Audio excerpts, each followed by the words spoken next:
Good afternoon, ladies and gentlemen, or to be a little less formal, good afternoon, everybody, which I prefer.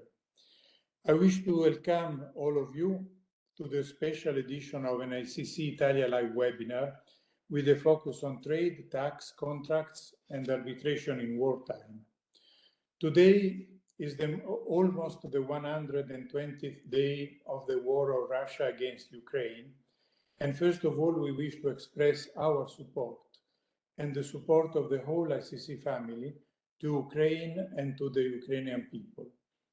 Without considering for the moment the humanitarian aspects, we must notice that the war in Ukraine, as well as the sanctions adopted by the European Union, not to mention the United States ones, are seriously affecting the economies of the countries involved, with echoes spreading fast around the world. More and more international companies, among the big ones, are suffering losses because of their decision to withdraw from the Russian market, following the aggression to Ukraine. But small and medium-sized businesses are those who are experiencing the worst difficulties from the rise of prices, from the supply chain disruptions, and from the shortage of commodities, in particular the energy products. Since the beginning of the conflicts, ICC has been ready to support the Ukrainian government and the Ukrainian entrepreneur to continue operating as much as possible in peace and security. In peace and security, which has been always the ICC's mission since its foundation.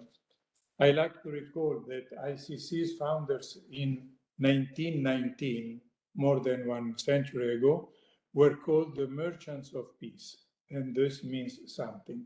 If most governments, as well as media and public opinion, tend to focus on military aspects, however, the business sector is aware of the importance of the economic front in order to sustain the Ukrainian economy and the entire chain for the time being, and in order to rebuild the country in the future.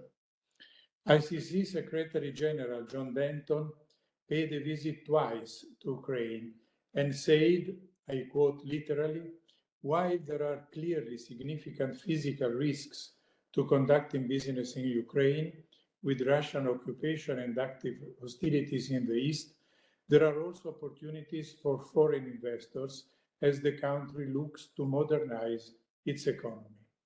Plans are needed for Ukraine to go further from being the granary of Europe in the international food value chain and to become also a renewable energy hub for Europe, bypassing the dependence from Russian hydrocarbons. For these reasons, Ukraine is important to Europe, and even if it is not easy doing business there right now, it is absolutely critical that the European as well as the international community do not hold back from supporting it. Today, we want to give voice to our Ukrainian fellows and listen how the war is changing trade, contracts, tax in Ukraine, and then we will also listen from our Italian experts how these changes matter for our trade. Well, unfortunately, I will not be able to attend the whole seminar, and I shall leave you in half an hour about. Forgive me. I now give the floor to Professor Barbara De Donno, Secretary General of ICC Italy, for a detailed presentation of our eminent speakers that I also wish to thank for their intervention in this context. Thank you. Thank you, Mr. Chairman. A warm welcome from me too to all present, representatives of institutions, speakers, and all the participants to the seminar. First of all, let me thank the Undersecretary of State Manlio Di Stefano for his intervention today, witnessing the commitment of the Ministry of Foreign Affairs and International Cooperation and of the Italian government in general for Ukraine and for restoring peace. With the Ministry, we have started a dialogue on the occasion of the visit of ICC Secretary General John Denton in March in Rome on potential collaboration in international trade and investment. We are glad has confirmed today his closeness to ICC family. I wish to thank also the Embassy of Italy in Ukraine, today represented by Eleonora Lopez, First Secretary and Head of the Economic, Trade and Press Office, who accepted to intervene, bringing his direct experience. I'm grateful to the Ukrainian voices as well. Sorry for my pronunciation of the nouns. It's not correct. Tetiana Denisenko, Third Secretary for the Economic Issues of the Embassy of Ukraine in Italy, and the three lawyers from Baker McKenzie Kiev, Hennady Wojcicki, Roman Koren, and Anna Smirnova, and the representative from ICC Ukraine, Mikhailo Wojcik. Thank you all for sharing your experience in such a tough time. And then let me introduce all our experts Italian experts from different areas of interest of ICC. Paolo De Capitani di Vimercate, partner of the Studio Ucmar Law Firm, chair of the Taxation Commissions at ICC Italia, Nicolò Sartore from Studio Armella Law Firm, an expert in customs issues, Marco Padovan from Padovan Law Firm, member of the Commercial Law and Practice Commission at ICC Italia, and Maria Beatrice Deli, the previous Secretary General at ICC Italy, D&R Arbitration Litigation Law Firm, coordinator of the Commission and Arbitration at ICC Italia. I hope there will be time for the Q&A session at the end of the webinar, so please use the chat box if possible to send questions for our speakers. And now I give the floor to the Undersecretary of State, Manlio Di Stefano. Good afternoon to you all. I'm very, very glad to be here today with you. I would like to thank the ICC for organizing this webinar on international trade in wartime, with a special focus on conducting business in Ukraine. On June 12th, at the very outset of the 12th WTO Ministerial Conference in Geneva, together with all like-minded partners, we expressed our deep sadness for the devastating human losses and profound suffering caused by the war, and we reiterated our full support and solidarity with the nation and the people of Ukraine. Russian aggression on Ukraine is having a devastating economic impact on Kiev's ability to trade. In particular, the destruction of a significant part of Ukraine's infrastructures, including roads, bridges, ports, and railroads, is substantially impeding its ability to export and import. This situation is a source of great concern for the consequences for Ukraine and global trade, in particular with regard to the supply to international markets of several key commodities, including agricultural and food products, fertilizers, oil and gas, and critical minerals. In Geneva, together with the EU and other like-minded countries, we underline the importance of maintaining open and predictable markets and trade for Ukraine, and strongly condemned any actions targeting Ukraine's supply, production and transportation infrastructure necessary to produce and export goods globally, including agri-food products. At the same time, we are pressuring Russia with an unprecedented sanctions regime. Food security in Ukraine is dramatic, but it's not limited to Kiev and its citizens. Indeed, Ukraine is one of the world's top exporters of key agricultural products like wheat, maize, barley, and sunflower oil, and a major supplier to the World Food Programme. The impact of the Ukrainian crisis, including the blockage of Ukraine's access to Black Sea, is thus seriously jeopardizing the global food supply, with a particular impact on the most vulnerable parts of the world, namely developing countries, and pushing millions of people into food insecurity, adding to the already severe situation caused by the global pandemic. In this context, we agreed we would seek to support Ukraine and facilitate the country's exports to global markets. As you know, important measures have been taken on the EU side with the full support of Italy to enable Ukraine to maintain its trade position with the rest of the world and further deepen its trade relations with the Union.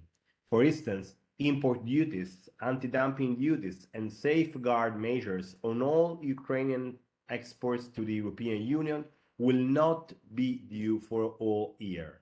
These temporary and exceptional measures will contribute to supporting and fostering the existing trade flows from Ukraine and the Union.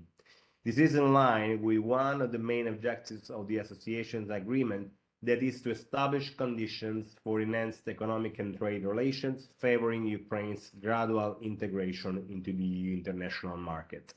We encourage WTO members to do likewise consistently with their capacities, including by facilitating the use of infrastructures or simplifying customs procedures. We finally agreed we would help Ukrainian farmers to continue planting and growing cereals and oilseeds, much needed for themselves and for the world. Finally, we committed to continue providing humanitarian aid to alleviate the suffering of Ukrainian civilians by securing their access to basic goods and services, including food, and support the country's reconstruction as soon as circumstances permit. Against this background, I welcome today's great initiative aimed at offering practical and useful information for our operators who conduct business with Ukrainian partners.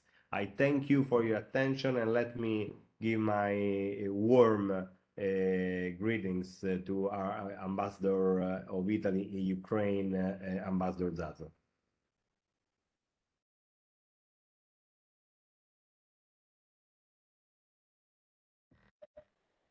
You are on mute, Professor. Sorry. Thank you so much, Under Secretary Di Stefano, for taking the time to be with us this afternoon, and mainly for all the work the Italian government is doing in this so difficult context. Now I give the floor to Eleonora Lopez, First Secretary, Head of the Economic, Trade and Press Office of the Italian Embassy in Ukraine. Good evening, dear Chairman, dear Secretary General, dear Undersecretary Di Stefano, dear colleagues and distinguished guests. First of all, let me thank you for the invitation and allow me to extend the greetings from Ambassador Zazo, who unfortunately was unable to attend this meeting due to previous commitments.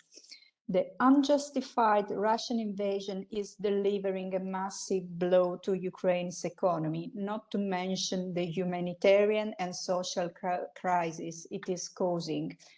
The World Bank estimates Ukraine's economy to contract by 45% in 2022, due to the war, but the figure could change according to the duration of the conflict.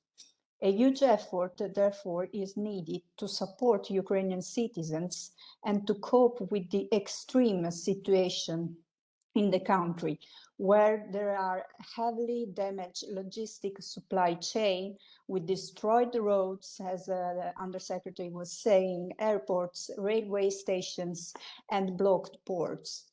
Moreover, we must consider also the loss of human capital because of the war, and in perspective, a very non-uniform situation in the country, with some areas that will be completely affected and others that are less affected by the war. It is necessary also to take into account the economic damage to neighboring countries as well. Even in front of this very delicate picture, much attention is already and rightly paid to the reconstruction dossier and to possible opportunities stemming from this tragedy. Ukrainian authorities are willing to present their recovery plan at the Lugano conference beginning of July. Italy has strongly supported Ukraine since day one of the large-scale invasion under the humanitarian, financial, and economic point of view. We witnessed a huge solidarity movement in Italy for Ukraine. Bilateral relations are excellent. We had the visit of President Draghi on the 16th of June, and on Monday, Confindustria signed a memorandum of understanding with the Ukrainian government. And this reflects Italy's willingness to strengthening the economic and commercial cooperation between our countries. Before the war, let me say, in 2021, the trade exchange between Italy and Ukraine reached more than 5.3 billion euros, and Italy was the third partner for Kiev among the European countries. Therefore, Italy will play an important role in helping Ukraine to restore its economy and rebuild its critical infrastructures. As envisaged by the last Council for Economic, Industrial and Financial Cooperation between Italy and Ukraine, which took place in December 2020, bilateral cooperation could be particularly enhanced in infrastructure, renewable energy, agro-industry, space and digitalization. Let me conclude saying that Ukraine has a great economy and industrial potential in many sectors, and also a very competitive and well-educated manpower. Our embassy, which was the last one of the G7 countries to leave Kiev in order to temporarily relocate to Lviv, and has been one of the first embassies of the G7 countries to get back to Kiev in mid-April, is ready to provide all the possible assistance to those companies with interests in Ukraine or willing to make their new investments in a mutual benefit perspective with the Ukrainian friends, especially at a time of reconstruction and hope. Thank you so much. Thank you so much to you, Madame, for your very interesting intervention. And now I wish to give the floor to Tatiana Denisenko, Third Secretary for the Economic Issues of the Embassy of Ukraine in Italy. Please. Thank you so much. Dear organizers and participants of the meeting, I highly appreciate your interest in Ukrainian-Italian cooperation, especially considering that now our country is going through the harder days in its history since independence. The support of foreign states in this difficult time for us is an important contribution, and we express our gratitude to the Republic for cooperation during this period. And of the people, our aggression, war crimes, crime against humanity committed by Russia today continues on the territory of Ukraine. The war has had and keep on having a strong impact on logistic roads and supply chain distributions, causing food places and prices and rise sharply, not only domestically, but around the world. Despite all the difficulties, the Ukrainian economy must work and be a solid ground of the road to the victory and driving force for its further recovery. Italy is always among the top trade partners of Ukraine in Europe and entire the world. Following the results of last year, Italy is the seventh trade partner of Ukraine among the countries of the world by trade turnover in terms of trade with EU countries, third after Poland and Germany. Moreover, we observed a positive trends as our bilateral trade turnover has increased to $6,144.4 million by the results of 2021, and this is an absolute record. According to the latest statistics of the State Statistics Service of Ukraine, in January-February 2022, the trade turnover between the countries amounted to 9,004.54 million, plus 37% compared to the same period of 2021. According to the latest statistics of the Italian National Institute of Statistics, in January-March 2022, the trade turnover between the countries amounted to $1,228 million. Despite the fact that current realities do not give us reason to talk about further record growth in bilateral trade, Ukraine and Italy have so many spheres where we work jointly with mutual benefits and where we have great perspectives for further development.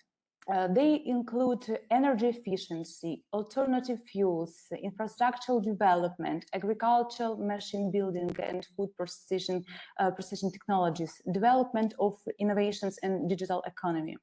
Ukrainian exports to Italy mostly traditional commodities positions, namely ferrous and rare metals and ores, oil seeds, grain, wood products, organic chemicals and fertilizers, clays. The main Italian import goods to Ukraine are reactors and boilers, pharmaceutical products, tobacco, electric machines and equipments, plastic vehicles, wines, devices, perfumes. However, there is enormous potential for diversification of our trade and collaboration with Italy yet to be developed. In order to provide maximum assistance to Ukrainian companies during the war, the embassy intensified its work in the following areas. First of all, it's active purchasing of applications from Ukrainian companies sent through the recently established by the Minister of Foreign Affairs of Ukraine system Nazovni. The Embassy of Ukraine is in the Italian Republic distributes presentation materials, commercial offers, and other demonstration materials provided by the companies to potentially interested Italian companies, their associations, regional offices, and territorial associations from the Confindustria system, as well as chambers of commerce and industry in the regionals of Italy. The embassy communicates with local business to establish bilateral cooperation, to promote the company looking for partners in the Italian market, sales networks of goods and services. Second, assisting companies in resolving problems that have arisen in the source of their business activities in Italy or with Italian partners. It's assistance to companies in finding raw materials that are desperately needed to continue export activities. It's promoting the participation of Ukrainian companies and associations in international exhibitions, events of the free basis or in the most favorable conditions, which includes, for instance, our Codeve Expo 2022, where a Ukraine company recently participated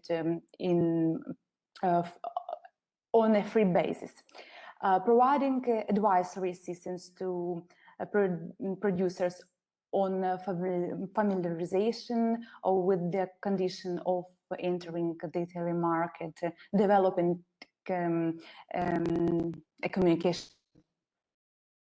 network with the Ukrainian business partners, foreign trade state agencies. We are always ready to cooperation and dialogue. And in conclusion, I would like to assure that the Minister of Foreign Affairs of Ukraine, as the embassy, will continue to make every effort to deepen credible dialogue and to strengthen the friendly partnership between Ukraine and Italy. I wish you peace, goodness, and prosperity. Thank you for your attention. Thank you so much. We wish the same, you believe me. And thank you for participating in our webinar and sharing your so committed experience. Thank you so much. Thank you. Now I give the floor to the representative of another national committee taking part to the global network of ICC. Is the representative from ICC Ukraine, Mikhailo Vovchik. To you, please, the floor. Hello, thank you very much for the invitation. From your permission, can I start speaking Ukraine, and after I pass in Italian for more understanding. Дорогі колеги, всім вітання, дуже дякую всім присутнім, що прийшли на вебінар. Також, з вашого дозволу, хотів би перейти на італійську мову, щоб наші итальянские колеги зрозуміли нинішню ситуацію в Україні. Vi ringrazio per l'invito, per il supporto all'Ucraina, sia ICC Ukraine in nome del presidente Ettore e il nome del segretario generale, anche per le istituzioni italiane per il supporto che ci date sin dall'inizio della guerra. Volevo un po' diciamo, evidenziare gli aspetti in Ucraina che sono partiti, diciamo, nel settore di business dopo l'inizio della guerra, con l'arrivo della legge marziale. Non vi dovete immaginare ovviamente l'Africa degli anni '80, in quanto su maggior parte del territorio ucraino c'è presente la tranquillità e le leggi vengono, diciamo, cioè ben seguite e non ci sta il disastro totale. Dalle direttive del nostro presidente e del nostro governo diciamo, ci sono tutti i supporti per le aziende che sono rimasti a lavorare in Ucraina e anche per quelle nuove che vorrebbero entrare.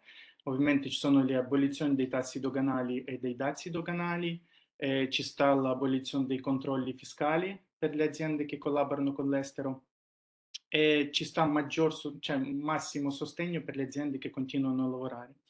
Quindi rimaniamo ovviamente sempre aperti per ogni collaborazione che ci sta dalla parte italiana. Vi ringrazio. Un saluto a tutti. Thank you so much for sharing your message in different languages. Grazie davvero anche per aver parlato in italiano.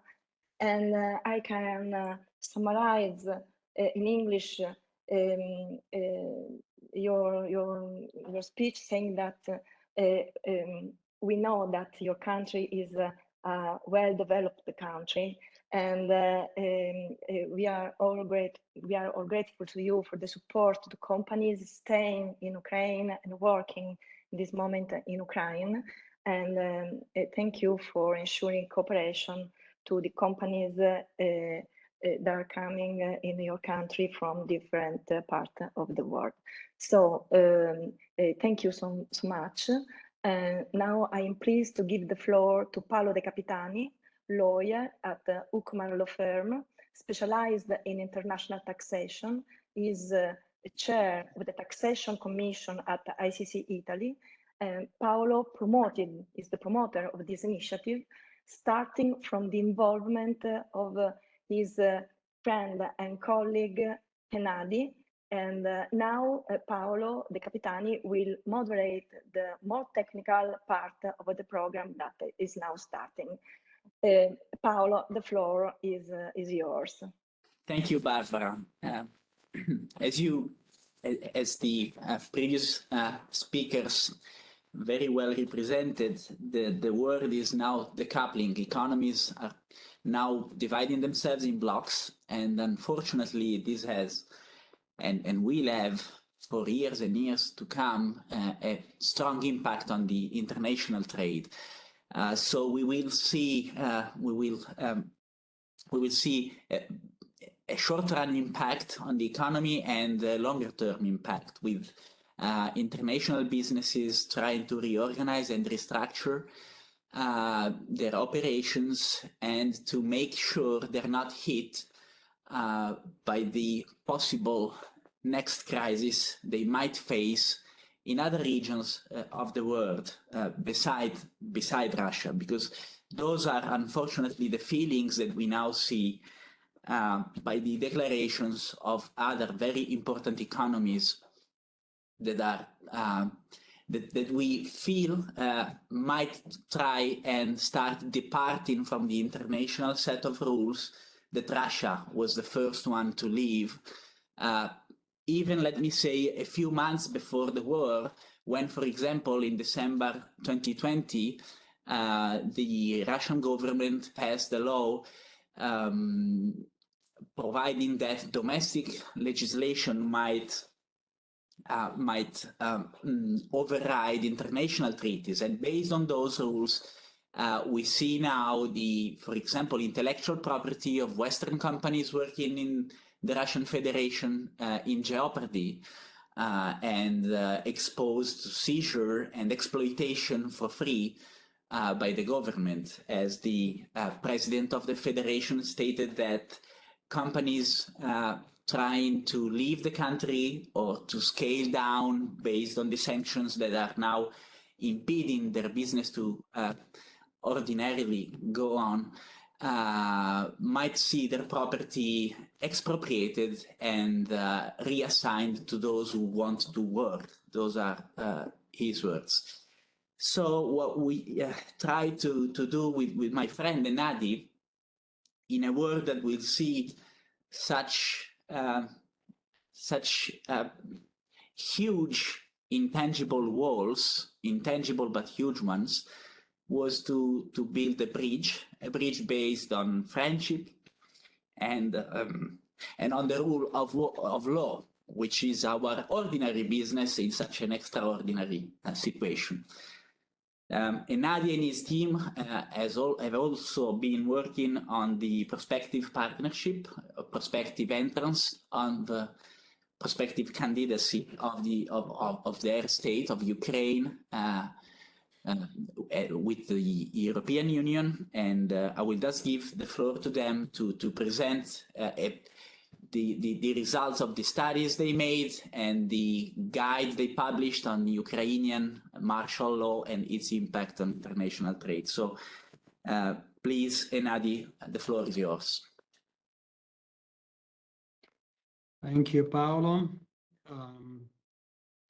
I'm really honored to be with you today. And this is a unique opportunity for us to present what Ukraine is today under the martial law, being under the attack from Russia, and if there is any space left for the business at all. But let me please, in my presentation, I will touch upon three topics. That would be on Ukraine pursuit of EU candidate status, on the effects of the war on the Ukrainian economy, and of course, as the subject of our presentation suggests, the wartime induced changes to Ukrainian legislation. But let me please start with the words of gratitude. With the words of gratitude, which first of all go to the people of Italy for them standing with us, with Ukraine in these horrific times for our nation. As the popular saying goes, a friend in need is a friend indeed. Un amico si vede nel momento del bisogno. Thank you for that. My gratitude would also go to the entire team of Italian Chamber of Commerce, and personally to the Mr. Chairman and Madam Secretary General for taking upon themselves the burden of this event, the burden of organizing and running this event. Last but not least, I want to express my gratitude to my dear friend Paolo, who planted the seed of the idea of this event and helped to bring it to the fruition. Thank you kindly. In my inaugural part, I was meant to be joined by my fellow partner and very good person, Francesco Pisciotta, who manages our Italian offices. Regretfully, he couldn't, and he regrets not being able to join us. Just to mention that our strong presence both in Ukraine and Italy makes our tandem uniquely positioned to serve our clients on the widest range of cross-border matters. But this is not what I really want to focus. When preparing for this event, I was, as in many books, they suggest to come up with some sort of a personal story to connect with the team. And I've been thinking about my family story, which woke up on 24th of February at 4:30, not because of the alarm clock, but because of the bombs being dropped nearby, and my attempts to evacuate my family from Kiev. And this very specific moment when Russian assault military helicopter was hovering over our car when we got stuck in the traffic jam trying to escape Kiev. Or the story about my bigger family, my fellow Baker McKenzie colleagues, whom we extracted. It was full-fledged military operation of extracting our colleague from besieged Chernihiv city, her together with her family. But as a matter of connecting, I decided instead of these personal stories to give you the following collage, which if you look at this collage, while it's in German, but I believe it's easy to understand, this is the duration of the front line, where the duration of the danger of the exposure of Ukraine to the Russian aggression. It is 25,100 kilometers, and if you extrapolate this distance to the map of Europe, then it would be from the very north in Germany to the very south in Italy, in Messina. That's how big the front line is today. And again, this is the challenges that we face today. But I would not elaborate on this. Instead, I will touch upon the first of the topics, that is Ukraine pursuit of EU candidate status. It has been mentioned already that on 5th of June, all barriers and tariffs been lifted with respect to Ukrainian exports to European Union. This is extremely big help already to Ukraine in our dear situation. This was one of the first events in a very intensive week of June, which followed by the visit of three heavyweight EU politicians on 16th of June to Ukraine, being the Prime Minister of Italy, Mr. Draghi, the President Macron, and the Chancellor of Scholz, all of which came to Ukraine to bid their support for our EU aspirations. Next day, European Commission issued the opinion which recommended that Ukraine be made a candidate nation. Today is probably one of the most important days in modern Ukraine history. This is the day when, well, of course, apart from the fact that we have the event today, there is yet another most important event, is that European states, EU member states, are expected to decide on the status of Ukraine as a candidate nation. In this part, I would focus on the opinion that was issued by EU Commission back on 17th of June, and that decision was had for its foundation two documents, with respect to one of which we had substantially contributed. And then I mean that the first document would be EU Questionnaire. This is the self-assessment that Ukraine was requested to fill in, just to demonstrate how much we are meeting the requirements of EU legislation. And we had the honor to be contributing to Chapter 3 of that questionnaire. It's called Right of Establishment and Freedom to Provide Services. Part 1 being the part of establishment, and Part 2, freedom to provide cross-border services. The people from Hanna and Roman, who joined me today for this event, they've been actively involved in contributing to this. Another part another foundation that's based on which the European Commission issued its opinion was the assessment of Ukraine's progress with implementation of association agreements. And if I may ask to go to the next stage, generally the opinion is rather favorable, and the statistics suggests that Ukraine by now has fulfilled roughly 49% of what has been undertaken by Ukraine as part of this association agreement. There is quite useful online tool created to display the quantitative and qualitative outcome of independent expert monitoring, and it's called EU Navigator. We will share the for those who might be interested to see with their own eyes how Ukraine fared in fulfilling its obligation under the association agreement.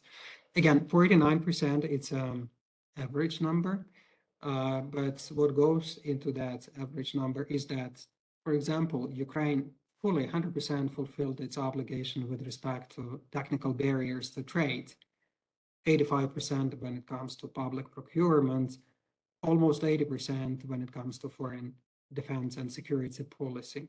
But at the same time, it's only 52% when it comes to IP, or 43% customs and trade facilitation, 10% audiovisual policy. Clearly, there is quite a bit of work to do still for Ukraine before we may report the fulfillment of our obligations.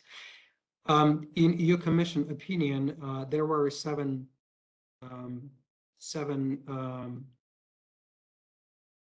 conditions established, which only fulfilling which the European Union will proceed to the formal negotiations on the EU membership, provided today we have a favorable decision on our candidate status.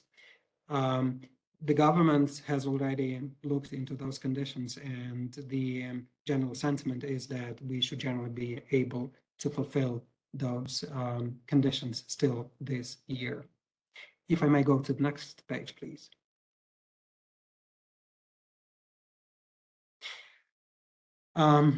With this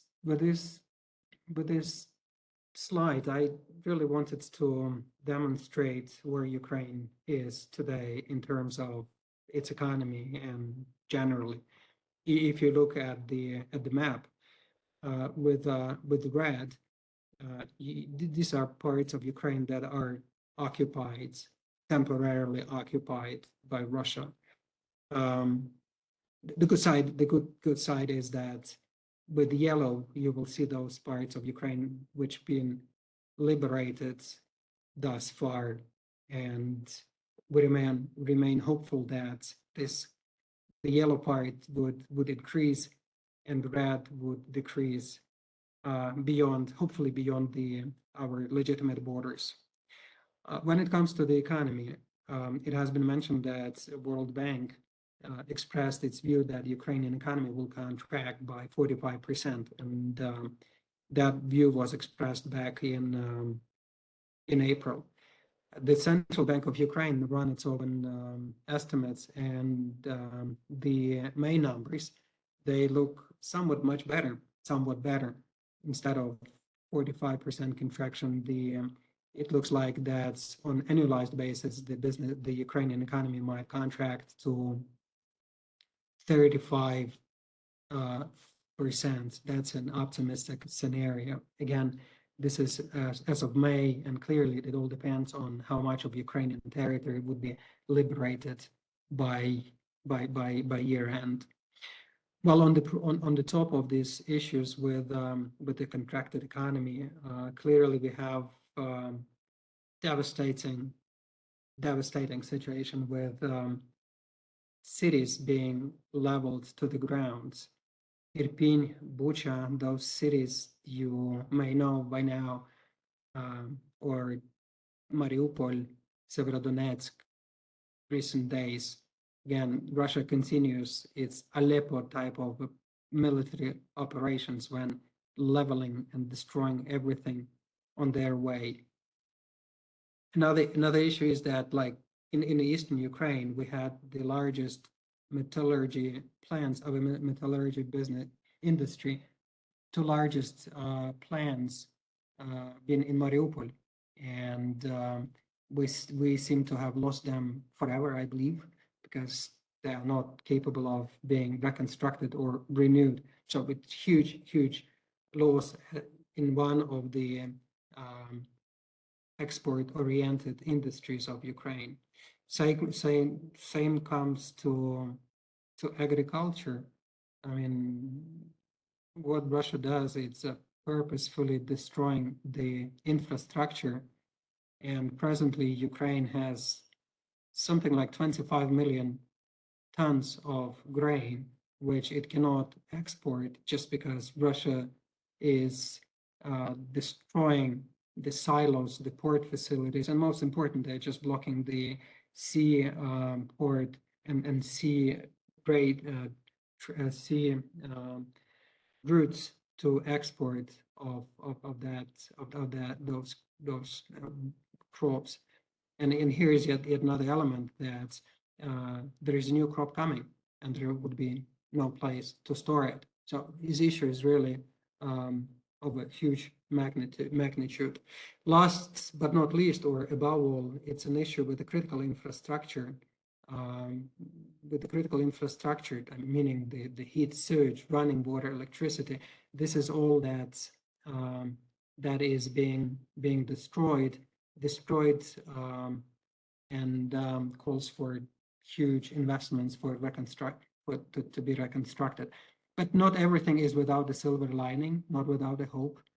We are certain that we will win this war, and Ukraine will be reconstructed into a new Ukraine, which of course will present enormous business opportunities, including to Italian business.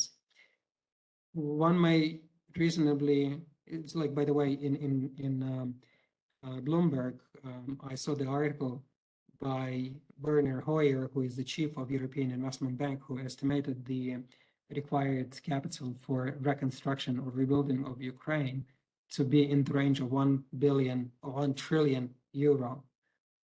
And these numbers are probably very close to what might be the price tag of reconstruction of Ukraine. One may object that yes, these business opportunities might be there, but probably only after the war. And quite so. Clearly, while the active war is there, you could hardly think about business as usual. But at the same time, let me come back to this issue with the critical infrastructure. Winter is coming. Winter is coming, meaning that if we do not provide people with heat, electricity, water, running water, sewage, we will have another wave of refugees. This time they would be running and fleeing Ukraine, not because of the war, but would be fleeing because of the unlivable conditions, meaning that it is high time already today to be looking into the into this reconstruction of critical infrastructure. And I believe that this understanding is present. Both the Ukrainian government and European governments, they understand that, because there are some estimates which suggest that if, let's say, 2 more million Ukrainians flee to the West, the cost of accommodating them would be as high as 60 billion euro. So 60 billion euro, instead, reconstruction of providing for this critical infrastructure would be just a fragment of that number. Once again, this is just to suggest that the business would be in Ukraine is not something that would come only after the war, but it's already there, and businesses in the relevant industries that probably might wish to consider the business opportunities. One more comment on the hope or silver lining. As you may see in the diagram, about that, this is based on MCHAM Ukraine survey on the 50th day of the war, like 41% of Ukrainian the companies which are members of AmCham, they claim to be fully operational, with 50% being partially operational. And if you look at the numbers on the 120th day, which is today, 60% already are fully operational, with 34% being partially operational, with only 1% having fully shut down their business in Ukraine. Roman, maybe this would probably conclude my comments on these aspects of effect of the war in Ukraine. And clearly the last part is the war-induced changes that have been introduced recently. I will defer to my colleagues, to Roman and Hanna, who will elaborate in more details on these changes. But in very general terms, martial law was introduced in Ukraine on 24th of February. The force majeure event was recognized by Ukrainian Chamber of Commerce on 28th of February. And basically the legislation that we've seen been introduced probably could be divided into 4 parts. The first would be the adapting of the economy to the wartime, to the martial law needs. The second would be stabilizing economy, preserving the intact Ukrainian banking and financial system. And yet not that would be targeting Russian businesses or Russian-owned businesses through the expropriation law. And finally, the final block of legislation is the legislation that is meant to help Ukrainian business to survive these hard, dark days of our history. I will pass on to Roman and Hanna to pick up from here.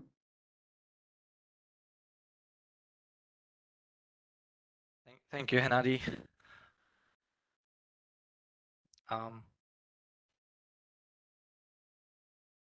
Speaking on the and following on the Hennady's note on price tag of the atrocities and destructions caused by the Russian army during the full-scale invasion, I would like to share a bit of the data to put this into perspective. As of today, as of the 120th day of the war, Ukrainian taxpayers, businesses, and private individuals, they've contributed 310 billion of taxes and duties, which might sound as a great number, but in perspective, in relative numbers, the taxes and import duties, they've been cut almost in half during the 3 months, more than 3 months of the invasion. And as of today, the support that Ukraine gets from its partners and financial institutions, including the European Union, US, Canada, International Monetary Fund, the monetary amount of support, it's almost equal. It's almost 200 billion Ukrainian hryvnias, and also the National Bank and the Ministry of Finance, they've indeed asked the citizens of Ukraine and the businesses to support the state of the public finances, which resulted in more than 100 billion hryvnias of war bonds being purchased by the Ukrainians and the Ukrainian businesses. So at this juncture, the Ministry of Finance, of course, understands that, and it was very soon in the beginning of the invasion for the Ministry of Finance to understand that it would be counterproductive to ask much more of the Ukrainian taxpayers, because given this Ukrainian inherent decentralization and given the numbers that you've seen that Hennady shared, it is clear that Ukrainian businesses, at the beginning of the invasion, they've focused on supporting people and supporting businesses, supporting self, and supporting the infrastructure. And of course, one of the first initiatives from the government and from the parliament was to introduce some sort of tax incentives for the duration of the martial law and for the duration of the active war, active military actions, which resulted in, first and foremost, it resulted into the introduction of the single tax regime, which essentially is a simplified tax system. Instead of regular corporate income tax, it allows paying special 2% unified tax levied on the gross-based tax, which is levied on the revenue. And this measure is temporary, and while it is in effect from 1st of April, it is expected to be ended on the last day of the martial law regime, which we currently have. And to be fair and honestly, we do not know, and we cannot specifically expect and when the active war would end, and why we are very thankful for the support from, first and foremost, for the financial support that we get from our partners, and of course the so-called military and technical support in the form of these heavy weapons and other types of weapons supplied and granted to Ukraine. The second pillar of the tax and customs incentives and easements at the beginning of the invasion was the abolition of all import duties and import VAT on the goods imported to Ukraine. However, as of 1st of July, this exemption would be abolished, and the import duties and import VAT would be restored, which also gives a bit of a perspective that the government of Ukraine expects that businesses would be able to bear this restored import VAT and import duties. And given that the scope of the critical import in Ukraine, the critical import restriction was essentially the permission to pay and import only those goods and services which were listed in the special list developed by the Ukrainian government. Now this list of critical import of goods and services covers almost 100% of all import, which contributes to this sentiment and this need of returning back to the import VAT and import duties. At the same time, it should be noted, and it's a crucial point, that under the EU-Ukraine Association Agreement, and also according to the Pan-Euro-Mediterranean Convention, in all fairness, there is only a minor portion of import duties still imposed by Ukraine on the goods originated from the European Union. And given that the EU unilaterally at this juncture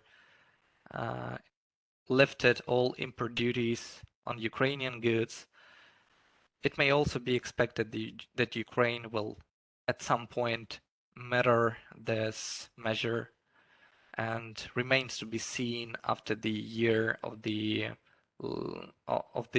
import duties being lifted by the European Union. Remains to be seen whether it would be prolonged or suspended after 1 year. Of course, one of the most recent tax and customs incentives, in order with the view to further attracting foreign investments and attracting potential expansion of the businesses of the foreign investors of the operations in Ukraine, are the measures proposed by these bills number 5688 and 56810, which propose certain tax and customs incentive for industrial parks, which may largely be similar to those incentives introduced by our neighboring EU countries like Poland, Czech Republic, Hungary, which would result in VAT exemption on import of new equipment by the members of the Ukrainian industrial parks.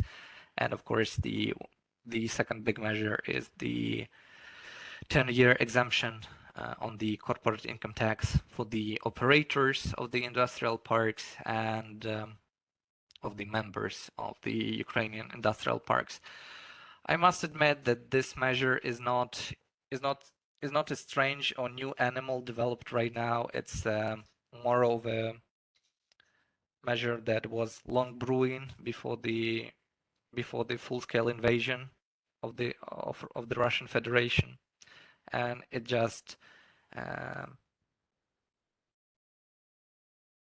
I trust this is the measure that would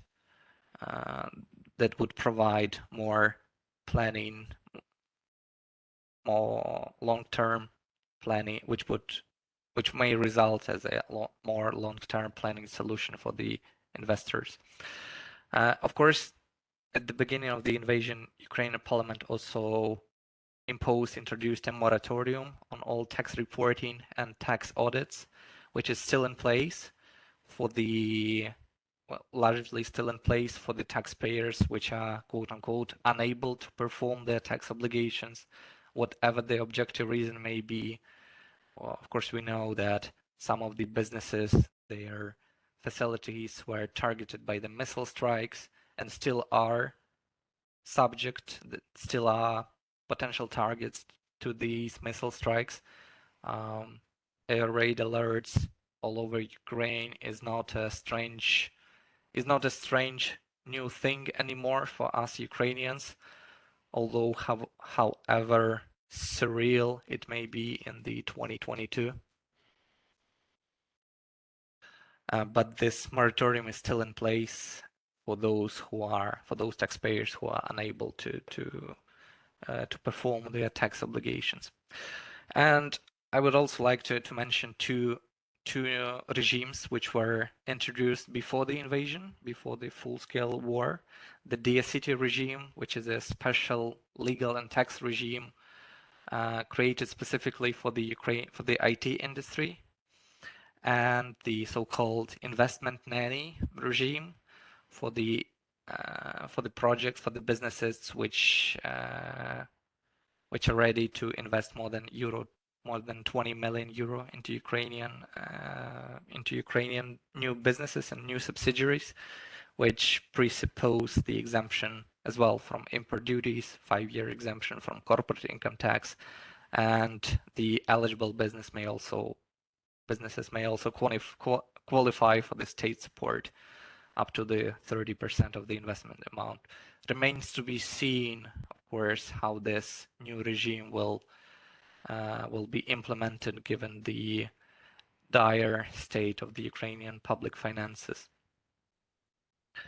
I would like to proceed with the very brief overview of our cooperation with the European Union, which despite the war, despite the full-scale invasion, is developing right right as we speak today.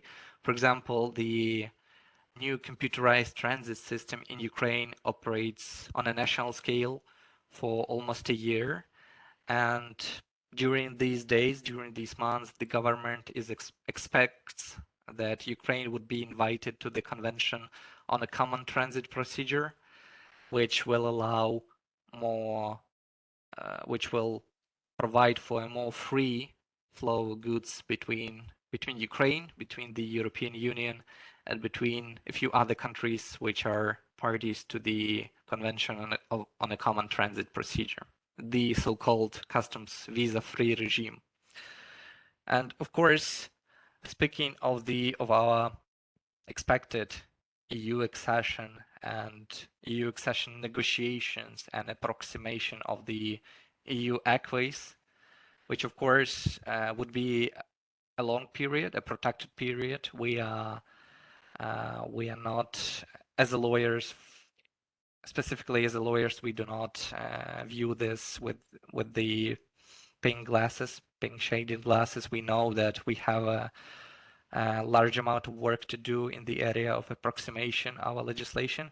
But at the same time, I would also note that as Ukrainians, as Ukraine, we already have the quite successful 8 years of the European EU-Ukraine Association Agreement, under which, according to which we are actively approximating our legislation.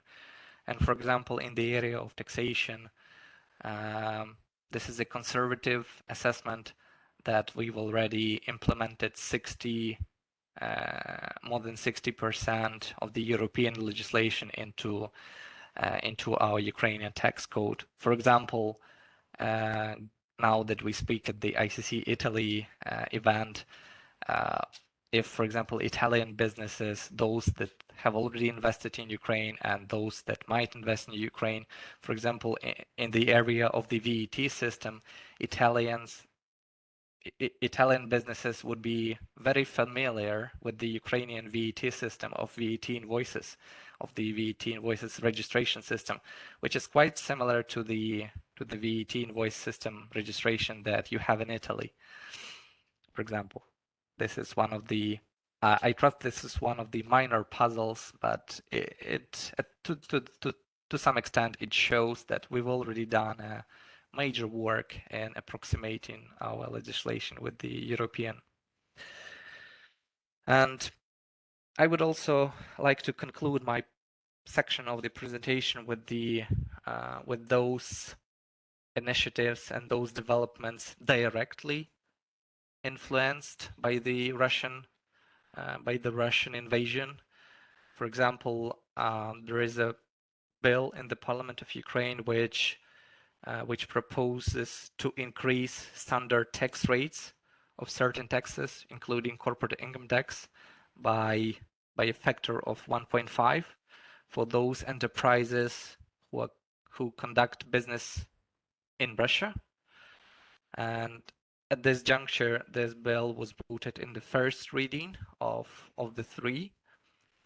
Currently, it is paused due to I trust our government and the parliament are more than willing to align this initiative with those thoughts of our partners, including the European Union. Instead, at this juncture, Ukraine also denounced the Ukraine-Russia double tax treaty and urges global businesses to exit Russia and also do the same and denounce bilateral tax treaties. And in all fairness, Russia was very aggressive and was very unfriendly to the European Union countries during recent 2-3 years in the area of double taxation, in the area of bilateral tax treaties.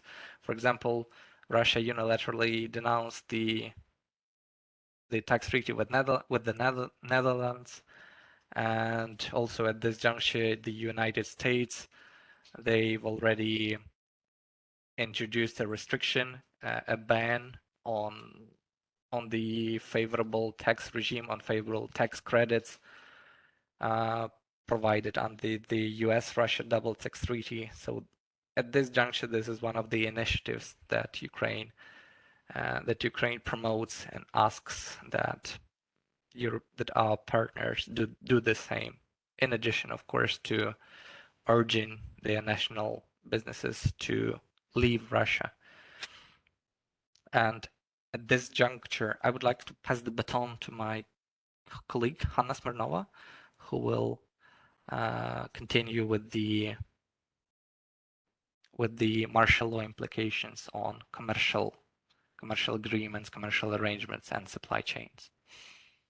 Hanna. Thank you for passing the word to me. And of course, gratitude to all the attendees and to the Italian Chamber of Commerce, which organized this event, and of course, to Italy and Italians who are continuing to support Ukraine and Ukrainians. So as you might have already noticed from the previous speakers, Ukraine has indeed overcome the first shock after the devastating Russian military aggression against Ukraine. And basically starting from the 24th of February, Ukraine is operating in new reality in the martial law regime, where the military commands and military administrations, which were established in all regions of Ukraine, have broad authorities to introduce various restrictions, which inter alia include forced alienation of private property, for example, for the needs of state, but with full compensation of the value of such property, adjustment of legal entities' activity to the conditions of the special period, release of goods which are available in stock, use of enterprises, facilities, and workforce for the needs of defense, conduct of checks of property, vehicles, cargoes, replacement of the company's management. But however, we really see that Ukraine is not eager to introduce all these measures. And Ukraine is encouraging the normal operation of businesses where possible and sometimes even impossible. And such measures seem to be the measures of last resort for Ukraine from the local perspective. Nevertheless, businesses and commercial arrangements which continue to operate and to be in place are still under effect of various other measures which were introduced by Ukraine in response to the Russian military aggression. And there are certain issues which in this or that way should be taken into consideration during the lifetime of existing arrangements and, for example, when executing the new ones during the rebuilding of Ukrainian landscape, which was suggested by Hennady. So I would like to touch upon two major blocks. This would be sanctions compliance and restrictions which might apply to export and import operations. Well, starting from sanctions, it seems to me that starting from the 2014, sanctions and sanction screenings have become a routine for the business community. However, again, we emphasize that it is important to assess the counterparty and the transaction against sanctions each and every time, because the sanctions are being expanded and supplemented as rapidly as never before. And now I'm speaking not only about international sanctions, but Ukrainian sanctions and restrictions as well. In terms of cooperation with companies which have subsidiaries either in Ukraine or Russia, or both in Ukraine and Russia, we would also strongly recommend to check the list of persons that are so-called potentially sanctioned. This was the initiative of the National Anti-Corruption Agency of Ukraine that is gathering information about individuals and legal entities which are in this or that way related to the support of Russian military aggression.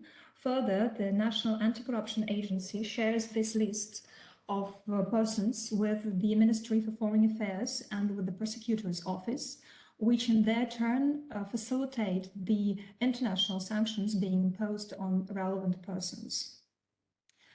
In addition to this, we usually recommend to our clients and we We think that it's crucial with a view to everything which is happening in Ukraine, to war which is still on the ground, to check all enterprises, all counterparties, their storage facilities, well, probably their registration status on the ground, because the hostilities are taking place in various parts of Ukraine.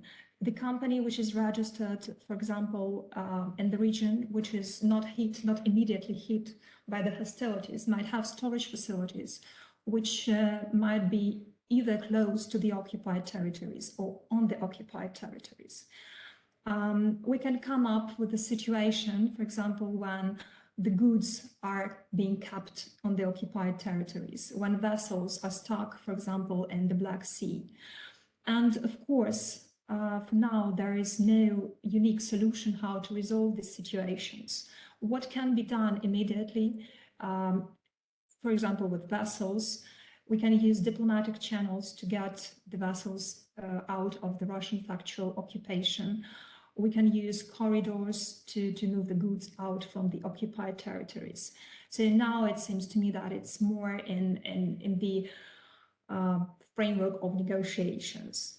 Well, from the Ukrainian perspective, we already see a lot of damages, and we have already a lot of court cases initiated against the Russian Federation.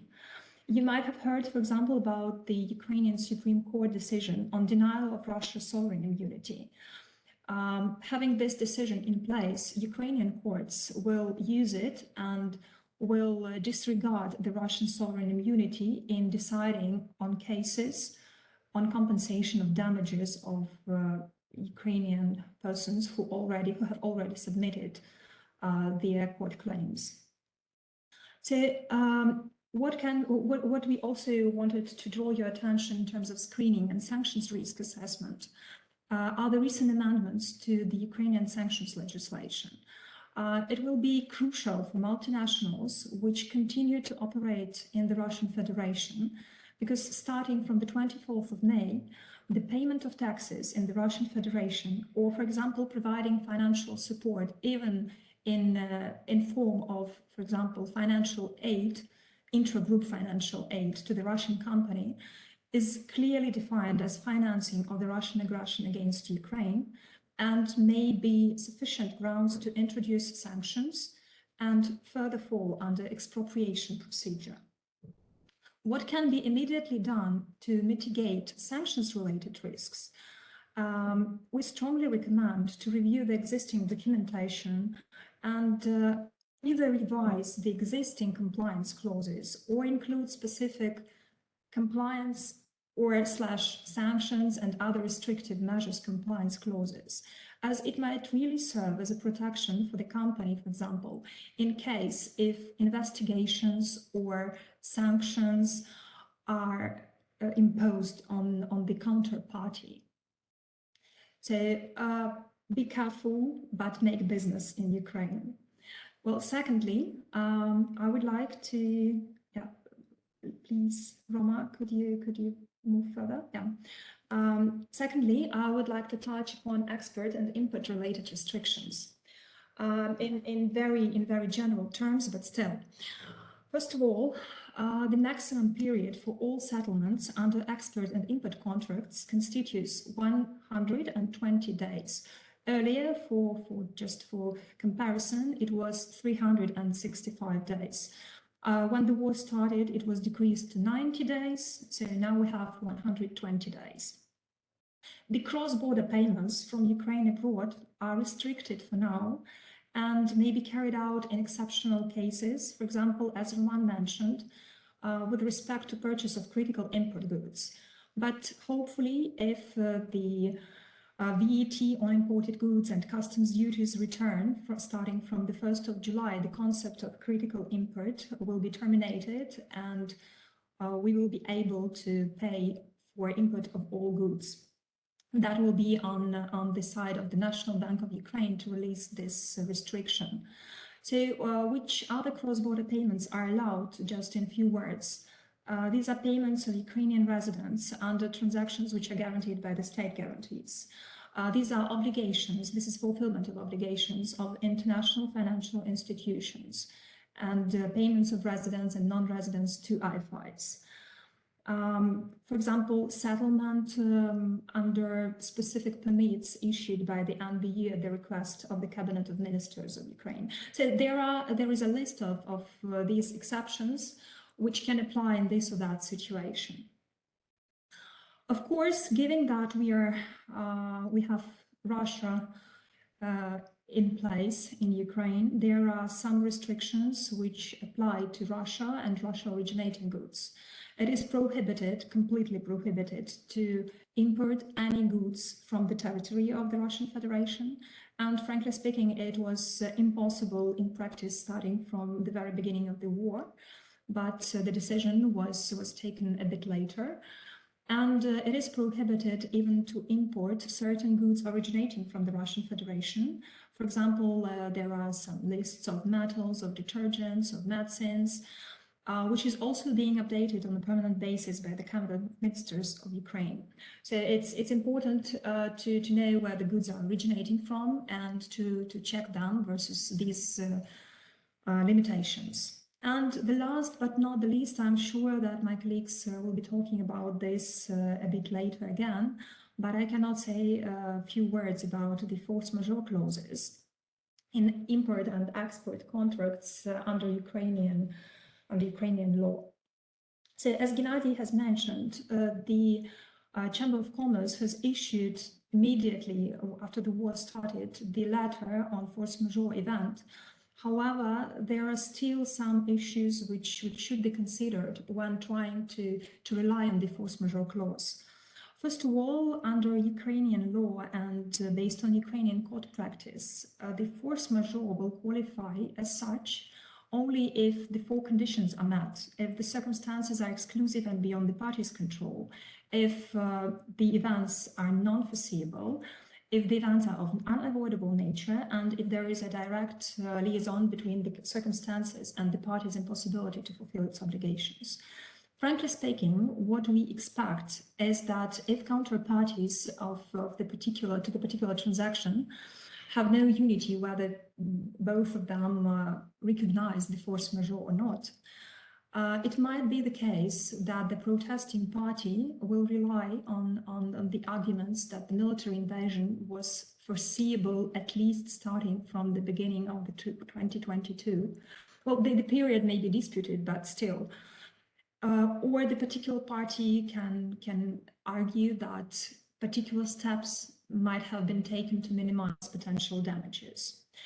In addition, the letter issued by the Chamber of Commerce is quite of awkward nature, just not awkward, but let me say not typical, because as usual, these letters and under the regulation of the Chamber of Commerce, these letters are issued for the permanent event and they are issued for particular party, for particular transaction.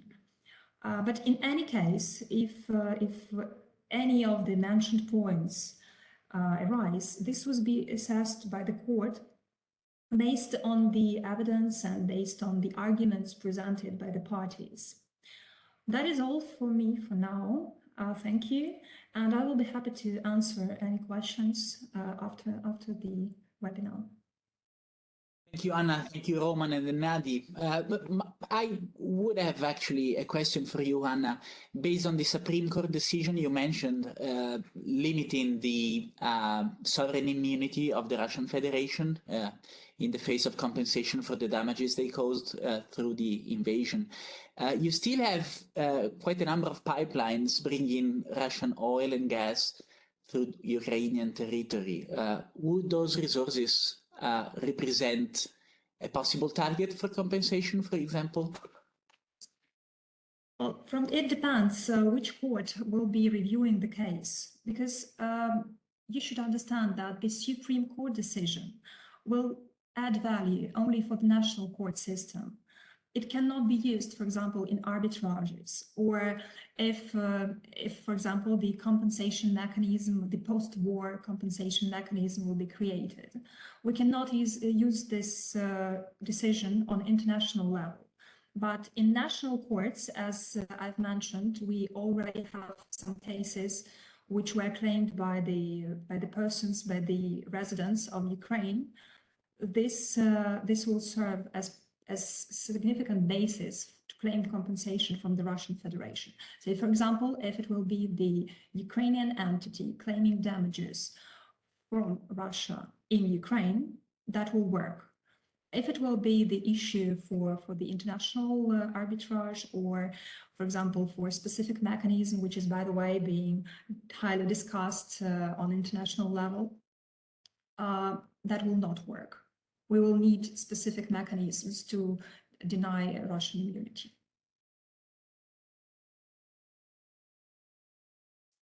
Thank you. I might now leave the floor for any question that the audience might have for the Ukrainian speakers. If you want to raise any question right now before I start my presentation.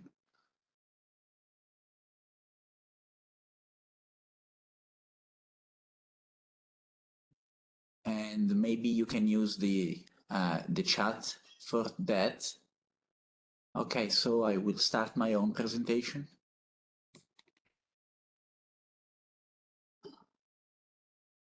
And that will be on the tax issues triggered on Western companies operating in Ukraine and in Russia and having to relocate their business and their employees cross-border. So I will try and shorten the timeline that I would have so that the time is left for the other speakers to intervene. So the invasion actually triggered the entry into force of the European temporary protection mechanisms and the free access to the labor market of the Union to the benefit of Ukrainian refugees. They are actually allowed to get a residence permit for the entire duration of the protection, which can last from 1 to 3 years. And this is the very first time that is allowed under European law. And refugees from Ukraine, so not only citizens, but even residents of Ukraine that were forced to leave the country because of the invasion, will get free access to employment, both as employees and as autonomous workers, self-employed people. So this brings the usual issues of taxation of labor income under international rules, and namely Articles 14 and 15 of the OECD-like double tax conventions. Based on domestic rules, in Italy, you would resume, you would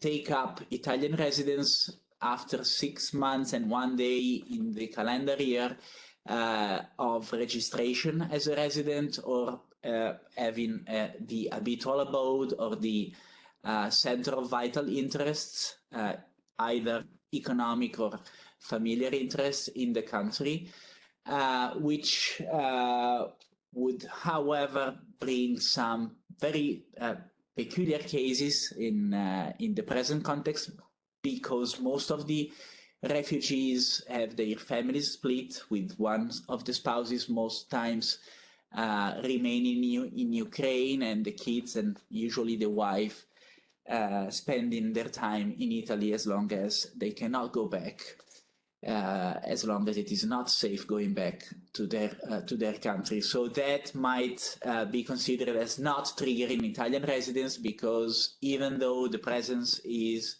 in Italy for more than 6 months, the center of vital interest is not considered to be here in Italy, and that is the main driver, the main tiebreaker rule that will actually and finally decide the cases under Italian and international tax law. So there is no specific guidance by the OECD, but that is the expectation on how the rules will be applied. The only precedents by the OECD, so international guidelines, actually refer to the COVID pandemic. It is pretty early now after the blast of the crisis in Ukraine, and the OECD still did not take a clear stance on the application of double tax convention in wartime. But the expectation is that similar criteria will apply as those that the OECD highlighted concerning the pandemic, so that the presence in Italy of workers that actually had to flee the country should not create permanent establishments of their employer here in Italy, and should not attract residents of the companies those people might happen to manage from remote here in Italy, because they had to leave their country. I'm not sure this will apply equally in case of Russian counterparts. So, for example, Italian directors of Italian foreign subsidiaries based in Russia that decided to come back and try and manage the situation through the scaling down of the process.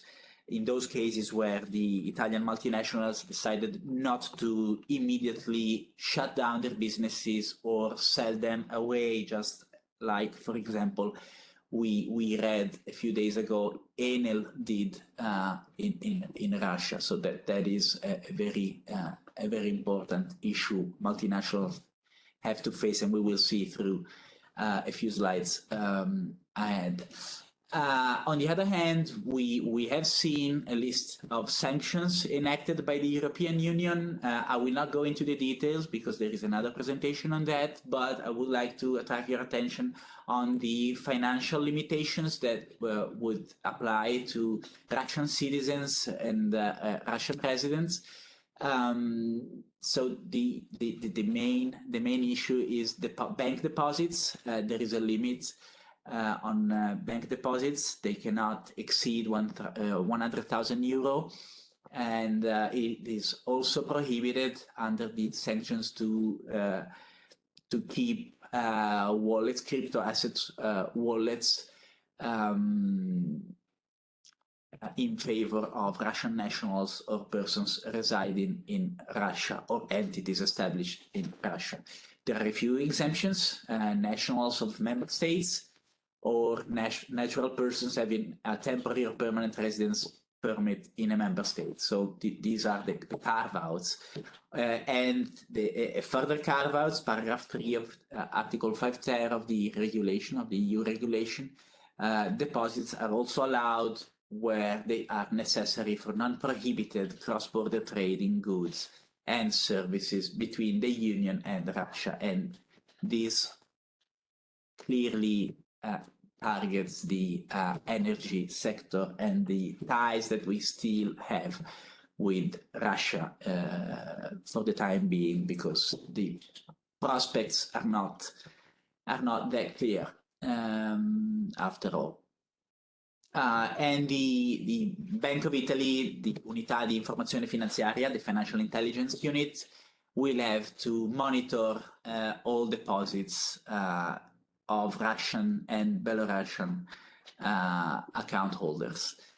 I also listed in the presentation a couple of inward transfer regimes for repatriates that Italy already had in place and that might result applicable to Ukrainians or even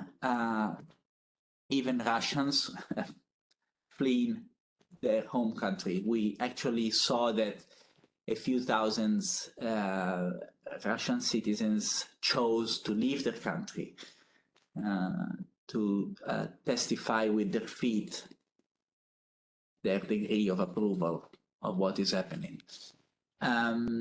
So this is the first one, Article 24b. This is meant, that was actually meant to attract very wealthy individuals before the war, also from Russia in particular, and from other countries. We will not see Russians any longer, I think.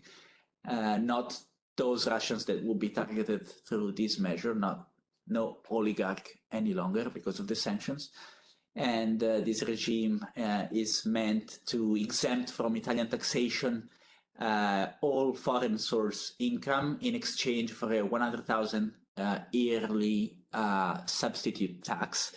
Exemptions on reporting of foreign assets, gifts and inheritance taxes, and a few other facilitations like sparing of declarations and so on. I listed the requirements. I will move on and leave you to the presentation afterwards. The other special regime is the one for impatriots that is meant to workers, and it will benefit workers moving their residence to Italy with a 70% exemption of the income they produce because of their job performed in Italy. The exemption may vary and reach up to 90% of the income produced. And I will go on always because I need to keep up by the schedule.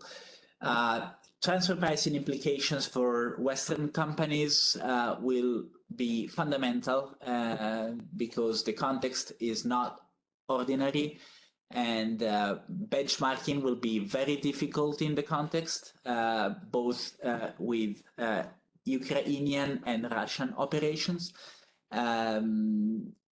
Scarcity of raw materials, higher prices, inflation, the loss of turnover, disruptions in the supply chain because you cannot trust any longer your counterparts. Your counterparts might be blocked by sanctions if you deal with Russia. You might need to close your business because it is in Russia, as I said, or because it is within one of the occupied regions. So you need to at least temporarily shut it down. All those factors will have an impact on transfer pricing and on transfer pricing documentation that Italian taxpayers will have to fight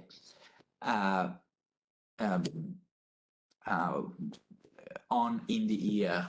The Russia's perspective is also that the situation will have an impact on transfer pricing, and apparently I'm not sure we can really trust this opening statement of the Federal Tax Service of the Russian Federation, but they stated at least that they will take into account these particular circumstances and their impact on terms and results of the transactions recognized as controlled.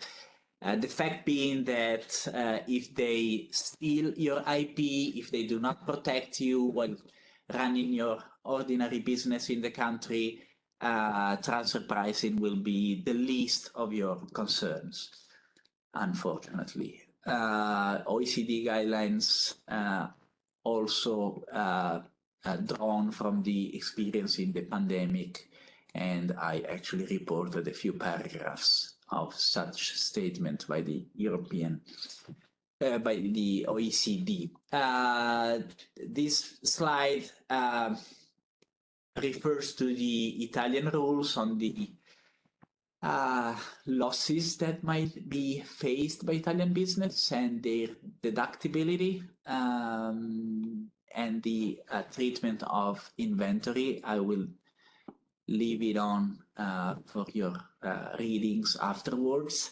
And there might also be possible VAT implications, namely relating to exports, because in some cases you need to give proof, as we very well know within the ICC, of the actual exportation of the goods, and that might not be easy when such exports have to deal with Ukraine or Russia for the time being.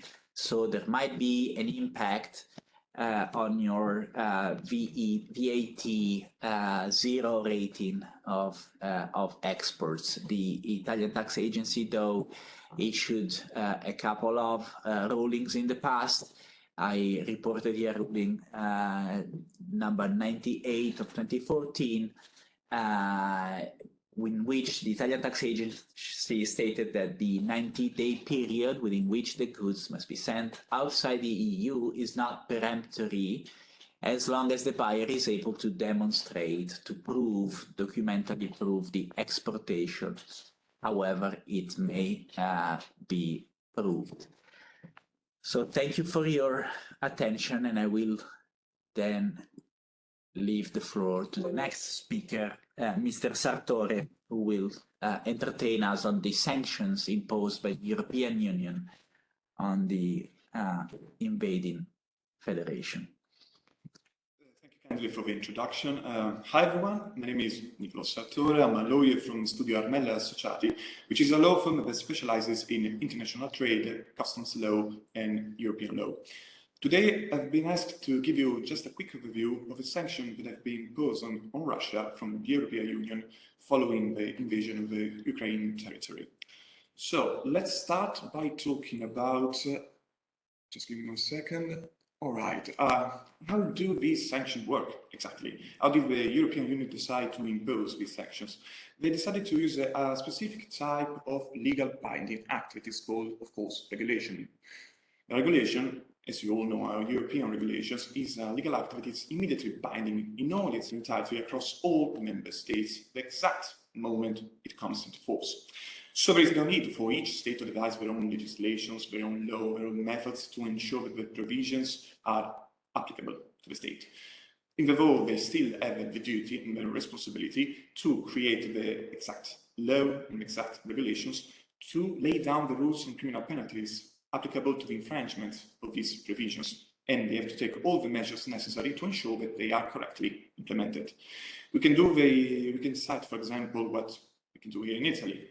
Any violations of the EU regulations on export restrictions provided by the European Union, of course, is punished in accordance with Decreto Legislativo 221/2017. In any case, the European Union has also decided that to ensure the effectiveness on export controls of the Union goods towards the sanctions countries as Russia, Belarus, and the others, that they monitor closely the situations, the evolution of the situation within the countries, and update the lists of banned goods and restrictions depending on the situation, as provided by regulation, for example, 328/2022. So, but what kind of sanctions are we exactly talking about? Let's start by individual restrictions. With individual restrictions, we're talking about financial and individual restrictions, of course, targeted to specific entities, natural persons, and legal persons. So something that can act and inhibit and target important individuals and entities. We are talking about, of course, the freezing of assets of important people like Vladimir Putin and other oligarchs. But we're also talking about the ability of the banks and of legal entities to operate on the European financial market. So, for example, some Russian banks have been banned from utilizing the international payment system called SWIFT. There are some restrictions regarding the trading of Russian stocks and bonds on the European market, and there's also a prohibition to engage in any transaction with any legal person, entity, or body established in Russia, or legal entities which are publicly controlled with over 50% of public ownership of the Russian government. But other than financial restrictions, of course, the main topic is the restrictions on importing and exportation of goods. Let's start by talking about what we call luxury goods. The restriction on luxury goods is provided by Regulation EU 428/2022, which has provided a list of items, of goods, which, if a singular item exceeds a specific value, then it is considered a luxury good and cannot be exported to Russia. You can cite, for example, leather, clocks and watches, wines, all these kind of objects. When the individual items, of course, exceeds the target of 300 euros, then you cannot export it. But this target, this specific value, is adapted depending on the type of item, the type of goods that we are talking about. So, for example, if we talk about vehicles, the value that must be exceeded is 50,000 euros. If we're talking about motorbikes, the value is 5,000 euros. Then we have to talk about other kinds of goods, specifically the strategic industrial goods, and we are talking about a ban provided by Regulation 576/2022 on the exportation of goods that might contribute to the enhancement of Russian industrial capabilities. We're talking about low-tech goods, industrial machineries, cotton, wool fabrics, in short, everything that can improve the industrial might of Russia. For this kind of operation, of course, for these export restrictions, there is the so-called grandfather clause, so a derogation that said that these restrictions do not apply for contracts that have been concluded before a specific date, in this case, 9th of April 2022, and that have to be carried out before the 10th of July, nor, of course, the ancillary contracts that are necessary for the execution of these kind of contracts. Other types of goods that have been banned are the ones, for example, typical products from Russia. The ban is being provided by the regulation from EU 576/2022, which imposes a ban on goods which generate significant revenues from Russia. And we're talking so other kinds of goods like crustaceans, caviar, liquor, wood, articles of wood. So typical Russian products. Even in these cases, of course, there is a derogation provided by a grandfather clause. In this case, as before, is from 9th of April, and for the operation that have to be carried out before the 10th of July. Then there are other kinds of restrictions that have a specific focus. For example, restrictions on the exportation of oil refining equipment. So a restriction to not permit the exportation of goods that are utilized by Russia to enhance their own trade, the trade of their main goods and commodities like oil, jet fuel, and petrol products. So there is, of course, as we already said, a restriction on equipment, fuel additives, including like corrosion inhibitors, oxidation inhibitors, biocide additives, and things like that. And of course, there is also restrictions on the exportation of goods that can be utilized to improve their own logistic capabilities. So there is restrictions on equipment for aviation, space industry, maritime navigation. And more recently, with the 6th package of sanctions that has been introduced at the beginning of the month, it is also prohibited to provide directly or indirectly technical assistance, brokering services, financial assistance to the transportation to third neutral countries, not only so the European Union, but also third countries, of crude oil or petroleum. But we'll talk about this a little bit in more details later in other slides. Other types of goods that are subjected to restrictions are the so-called commodities. So we're talking about, for example, the coal and other solid fossil fuels that have been prohibited to be exported under Regulation 576/2022. We can do a little bit of some examples. Peat, coke, coal gas, tar distilled from coal, and other types of goods as listed in Annex 22.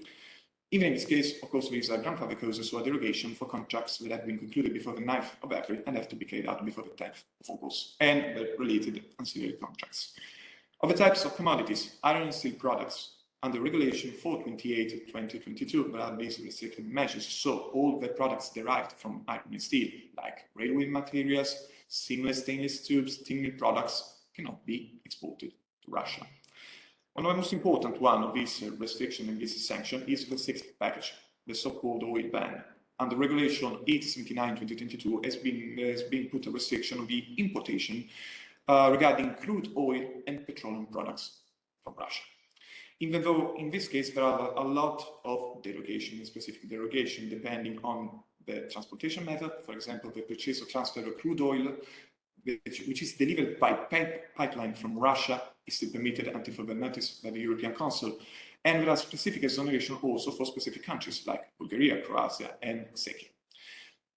It's also really important to note that the crude oil that is imported, thanks to this derogation, cannot be sold or transferred to other member states or to third countries. So this gives us an opportunity to talk about the so-called triangular operations. The triangular operations are the kind of operation of export and import operations where a specific kind of goods is imported or exported to a third country and then exported or imported to its final destinations. So when we're talking about sanctioned goods, we have to be sure that if there is, for example, an exportation to a third country, this type of good, if it is covered by the sanctions, cannot have as final destination the sanctioned country. The same can be said from importation from Russia. So there has to be sure that it's not a product originally derived from Russia. Exporting to a third country and then the re-exportation to Russia, and the same thing for import operations, is as the same as importing, exporting directly to Russia. So it is can be considered by the competent authorities of each member state as a direct exportation, so possible of sanctions. We have to say, so what we have to ask ourselves, what should economic operators do to ensure that their operation with third countries and all the kind of operation they can do in the export and import operations do not breach this kind of sanction and restrictions. The thing that they have to do is to put in place adequate due diligence procedures to ensure that, for example, first and foremost, that the exported goods are not covered by the sanction. So we have to be sure it is crucial to correctly identify the customs classification of imported goods. Then we have to be sure that the parties involved in this kind of operation, in these transactions, are not sanctioned individuals or entities. Then we have to be sure that if they have to operate with third countries, then these exported products will go to another country, these items are not diverted to Russia. So here it will be useful to, for example, obtain from the other parties a final destination statement, so to cover any risk. Then they have to be sure that the payment methods that are used and the banks that are involved in the transactions are not covered by the sanctions. And to conclude, also we do not have to forget that Russia has also imposed their own sanctions in response to the sanction from the EU. So it's also really important to be sure that the kind of operation that you want to carry out are not covered by this kind of counter-sanction. So with this, I'm finishing. Thank you all for all your attention, and we remain at your disposal for any further. Thank you, Nicola. We just may want to quote, given we had the pleasure of hosting the Undersecretary to the Ministry of Foreign Affairs, that the Ministry of Foreign Affairs has set up a unit especially dedicated to replying to queries from Italian exporters, and they're very active and very responsive. In one day, you will get the reply on those due diligence issues on whether you can or cannot export goods. So please refer to the WAMA in case.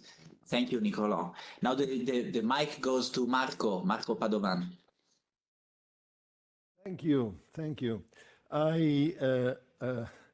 I planned to speak for 10 minutes, but I will do in 5 now, as we are so late with our program.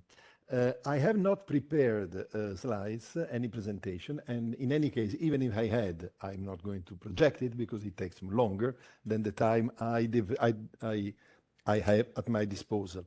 But I thank you wholeheartedly, ICC, for this webinar. I thank Paolo for having organized it, and I thank a lot the Baker McKenzie former colleagues, because I'm former Baker McKenzie chap, for having given us these wonderful presentations, and also the Italian colleagues for this insight on Italian laws and European laws. My task is to somehow try to understand how in the contract all these things come to play. The contract is that thing which regulates the relationship between the parties, and mainly in our business is the entrepreneur working with other entrepreneur, business to business. And we have here a situation where we have 3 countries, and we have Ukraine, Belarus, and Russia. Ukraine is, from one standpoint, from the contractual point of view, easier, because at the end of the day, Ukraine is divided into 2 parts, from how I see it. One is the part which is suffering the invasion, the part where we have, as long as we heard today, 50% of the business which is somehow disrupted, and the residual part which is working. In that part of Ukraine, the first thing which contractually comes to our mind is force majeure. And our friends from Kiev spoke about force majeure. And force majeure is just a few words on force majeure. And force majeure is not something we know under Italian law because it does not exist the word. We know other things. We know Article 1256, Article 1467, but it is what is force majeure? At the end of the day, force majeure is something which crept into the contract, is a law between the party to break the law, to break that law between the party, because there are circumstances which are forcing them to adapt to the circumstances. Therefore, now in our civil law system, we know force majeure in the different shape, we know it. In the Vienna Convention, we know Article 79, and there is the clause ICC. We are talking here in an ICC forum, the force majeure and hardship clause. What we are doing, we have a contract, we have a situation of force majeure. First, we need to see how it works. And how it works is that if an event meets the main three criteria for force majeure, however you are going to deal with it, is unforeseeable, is irresistible, and is unavoidable. If you have these three things, you have an event which can qualify as force majeure. Force majeure needs then to be developed. And our friend from Kiev said, you need a certificate. Yes, you need a certificate. You need to notice. You need to send a notice. And you need to work on damage limitation. That's what you have to do when you have a force majeure situation. If your contract is under Ukrainian law, you work as our colleague from Kiev told us. If your contract more often is not under Ukrainian law, is under either a civil law, for instance, Italian or French or German law, or under a common law, you have a different treatment of the force majeure. If you have inserted a clause, you apply your clause. If you didn't, you have to refer to the lex contractus. Lex contractus, in our case, points, if it is French law, to Article 1218 of the Civil Code, which is a new one. If it is common law, you point to frustrate the concept, the doctrine of frustration, or if it is US law, you point to the doctrine of commercial impracticability. These are not exactly the same thing what we have in mind. So you could have problems there. But the main problem I see for Italian exporters to Ukraine, and particularly for plant producer and plant exporters, is that force majeure is an easy solution at the end of the day, because it says we are excused from non-performance. But if you have prepared a work on a plant and you invest the resources in producing the plant, you want to export, and you cannot export anymore. Therefore, the other party does not pay. You end up having your plant in your yard, having paid for it, if your advance payment was not sufficient to pay the entirety of the plant, and then you are stuck with it. And then you have a huge problem.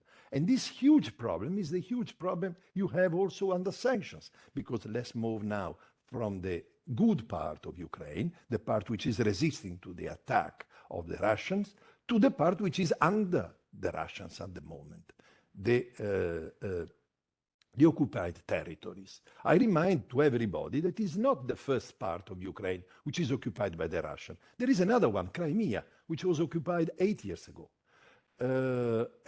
So Ukraine is suffering from the Russian aggression since 8 years. Now, what happens in those territories? Those territories which are under Russia are under a different sanction regime from the European Union. There is a sanction regime there which tells us de facto that we cannot import or export anything to those territories. So this means that, and this is clearly spelled out in the Regulation 692 of 2014 for Crimea, and the Regulation 2022-263 for the Donetsk and Luhansk Oblast, however you pronounce Oblast, I have no idea. These, de facto, they are under embargo.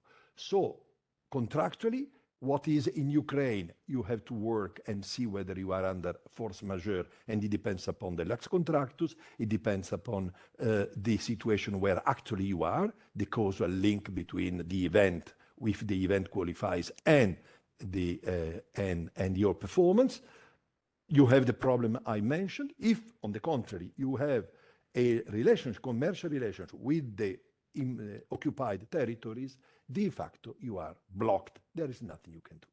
But this is, at the end of the day, an easier situation for enterprise, what I see on the market. The real Procrustean bed we are seeing is the situation of those enterprises, those business entities which are doing business with Russia, because they are facing the sanctions. Our learned colleague from Armella Associati told us, described to us the system of the sanctions. But you must know that it is the largest, most important, most invasive system of sanctions our union has ever imposed on another state. This is in the history. And the history of sanctions in the European Union is not so long. It's 20 years, more or less. So it is the most important. And what is a sanction? A sanction, in this case, is a bilateral sanction. It's not a multilateral coming from the European nation under Chapter 7 of the European Charter, of the United Nations Charter. Of Chapter 7, which are multilateral, international public law, and whatever they are. Here we are talking about bilateral sanctions. And this is a Procrustean bed. Why? Because sanctions are a limitation on freedom. For us, for the one who has suffered, or are the one to whom the sanctions are imposed. It is a limitation on freedom of trade, of freedom of movement of person, of private property, on financial flows, on freedom of press, on freedom of services providing. All these, I mention only some of the limitations to the freedom which you can find in Regulation 833 as it has been amended throughout the time. All these are limitations we're imposing on ourselves in order to punish somebody else. The use of the law, de facto, what the sanctions do, they use the contract and the business relationship as a tool for countering any illegitimate action, international illegitimate action. I could say, but I don't want to say, I say nevertheless, that these are, at the end of the day, war tools. Sanctions are war tools. They are imposing on ourselves a limitation to our freedom in order to combat, to fight an economic war against somebody, against, in this case, Russia and Belarus. We shouldn't forget Belarus, because Belarus also is a target for the sanctions. Now, I say it is a Procrustean bed for the enterprises. Yes, because the enterprises, you know, we are for freedom. At the end of the day, business is for freedom, for free flow. So we are imposing on ourselves a straitjacket. And this straitjacket is contractually and also for the behavior of the enterprises is a straitjacket. Why? Because you have some clear direct provisions, the one we've been exposed and clarified by our colleague a few minutes ago. Subjects, goods, services, you are blocked, you cannot do, and so on and so forth. There is a legislation in Italy which says, we mentioned 221, 2017 on the goods. I mentioned also the legislative decree 109 on 2006 on the subjective limitation. It is clear. You cannot do that. If you have a contract with a listed entity, that contract breaches the law, and very likely it is null and void. If you have a contract which the goods cannot be exported, cannot be imported, the contract is against the law, and at the end of the day, you are even committing a crime if you export those goods. And this is easy, difficult, but easy to understand. But you have problems. Unclear indirect provision, and this is plenty of unclear indirect provision in Regulation 833. Regulation 833, as it is now, it is really a terrible wood, it's a forest of strange things, animals of different shapes coming up for the poor entrepreneur who needs to navigate and to understand what to do. There is the shadow listing issue. 269, regulation 269. What is shadow listing? Is indirect listing. If I'm listed, but I own a company, that company is listed as well, but you cannot find it in the list of sanctioned entities. You have strange provisions. 5AA, which is the one which has been mentioned. I'm going to close it because I see that my time is running out. 5AA in the English text, 5 bis bis in the Italian text, is a very strange provision. It says you cannot carry out operation with these entities. What does it mean? What does it mean? We are trying to understand. There is the Article 12, prohibits the circumventions. What is the circumvention? How can we be sure that it is easy to say, yes, you have to write a piece of paper saying, I will not divert it to Russia. It's not so easy, unfortunately, because you need to manage and master the transactions you have in front of you. And you have different national authorities implementing this legislation. And I have in Belgium one entity which is considered lawful, and in Germany it is lawful, in Italy it is not, in France it is not. How can we manage these situations? And then you have your indirect effects of the legislation. Transportation. We have problems in transportation because Russian cannot come, ships cannot enter our harbors. How can we do? Is it affecting? Is this finally a force majeure event?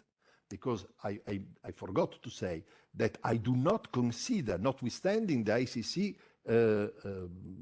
force majeure clause, that sanctions are a force majeure. Sanctions are not a force majeure for us. Sanctions are illegality. A contract which is in breach of the sanctions, it is illegal. It is not force majeure. Full stop. If I cannot do something with a Russian entity because that entity is listed, or if I cannot export to Russia or import from Russia something, it is not a force majeure. It is illegal. Full stop. So, transportation. Is transportation opening the door to the force majeure, indirect effects as force majeure? Perhaps. All the banking activity is disrupted at the moment. SWIFT is blocked, but also the interpretation of the provisions on Article 5 and following of Article 833, which blocks a lot of financial transactions. What is the result? Today, I have a letter of credit which is confirmed by an Italian bank, issued by a listed Russian bank, and with the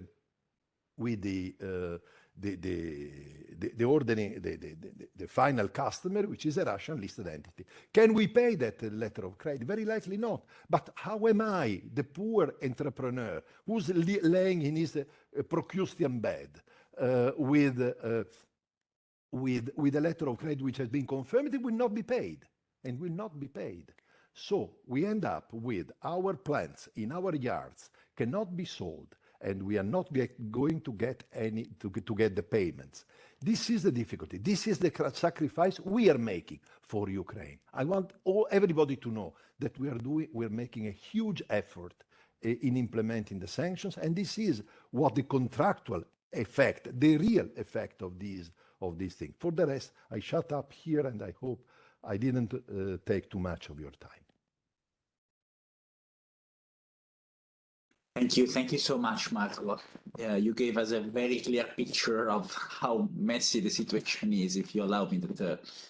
Professor Maria Beatrice Deli, the former Secretary General of ICC Italia, the floor is yours on arbitration. Thank you so much, Paolo. Thanks to the organizers, of course, thanks to Professor De Donno and to Paolo De Capitani for inviting me, and also for including a section on the effects of the recent sanctions on international commercial arbitration. In the interest of time, I will follow the example of Marco Padovan and avoid using slides to be faster. And I hope to be sufficiently clear just the same.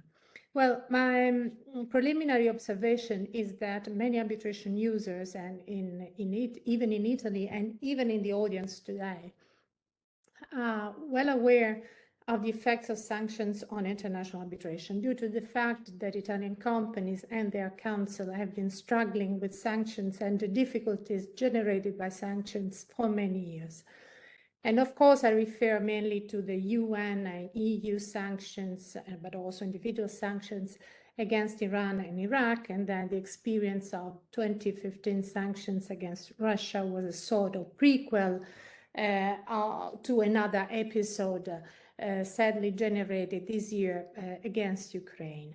So we have little time, and therefore I will limit my consideration offering an overview on the effects of sanctions on international arbitration, and I will address 4 issues. First, the effects on arbitral institutions.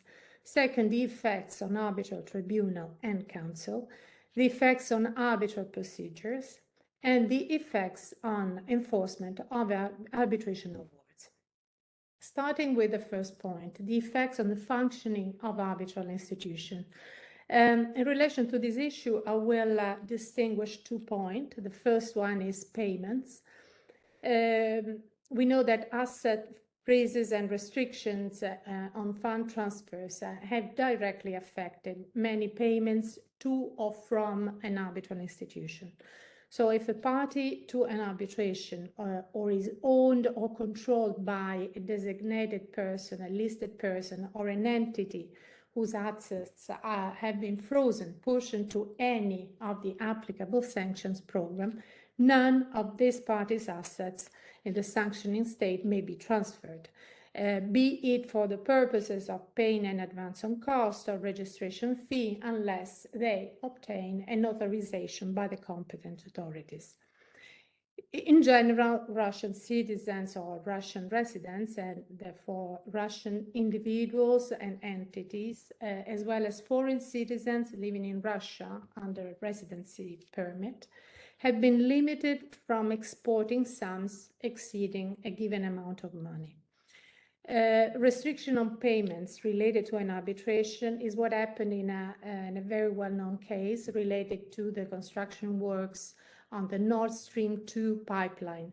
You might have heard about this dispute where a Gazprom entity filed a claim related to the Energy Charter Treaty, ECT, the first ever investment arbitration against the EU in 2019. It's a giant case where Gazprom claimed that regulatory changes provided for by the EU had the effect of generating losses of more than 8 billion.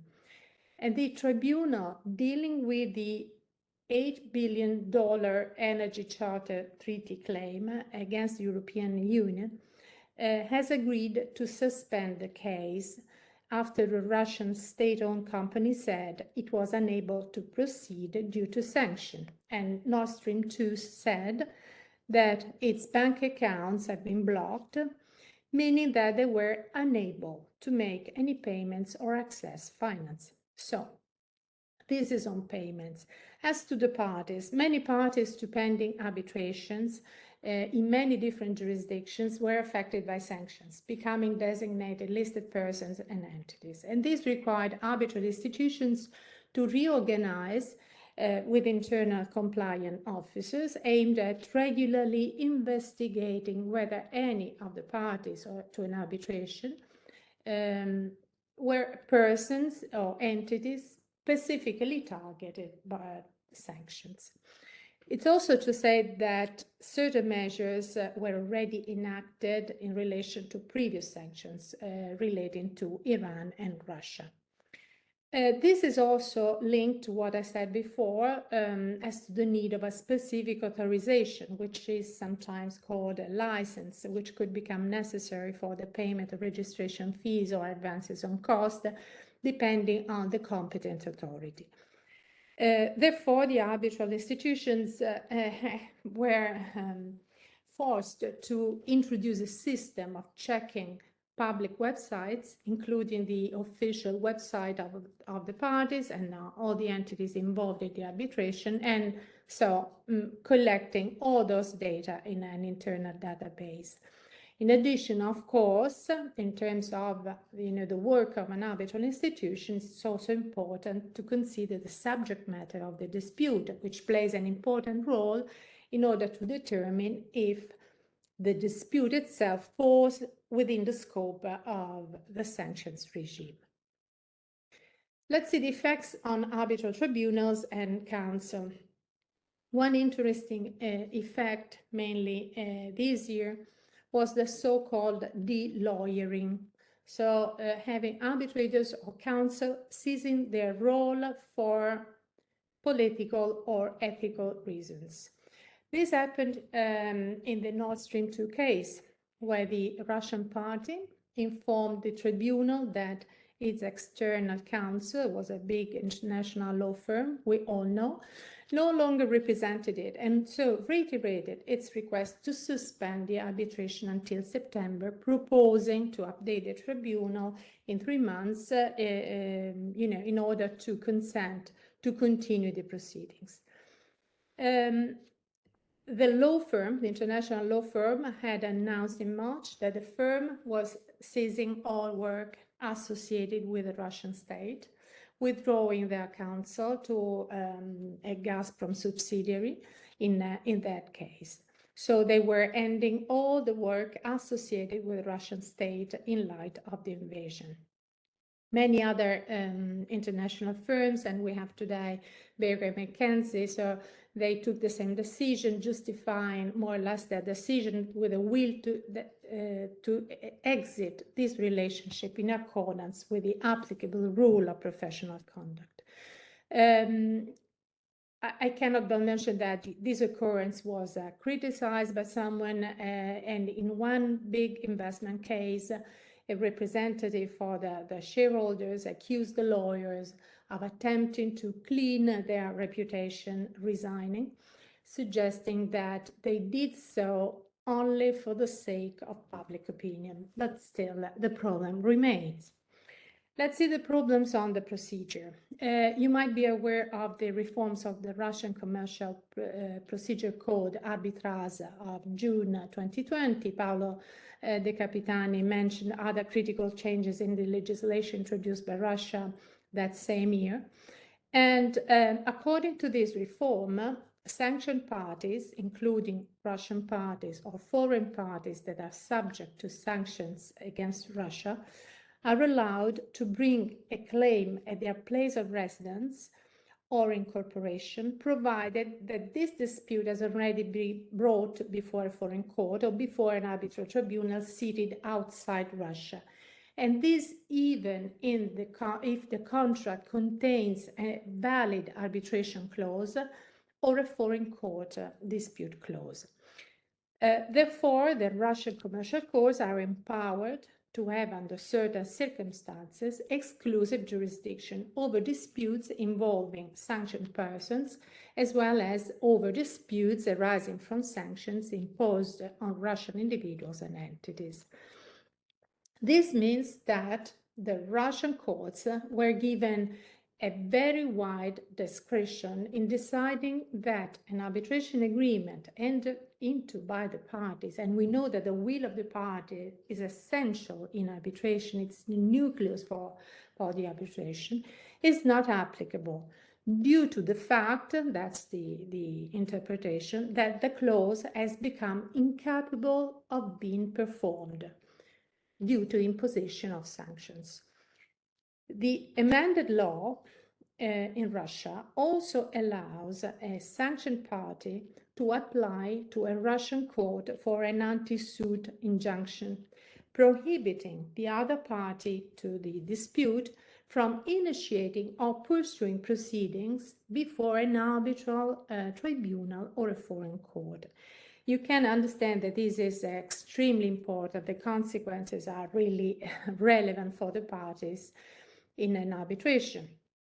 And I can say that at the beginning, the initial expectation of the arbitral community was that this provision would be interpreted in a reasonably narrow way, but this was not the case. And one of the first cases was the Ural Transmash versus PESA, a dispute between a Russian company and a Polish company for the purchase of tramway vehicles, where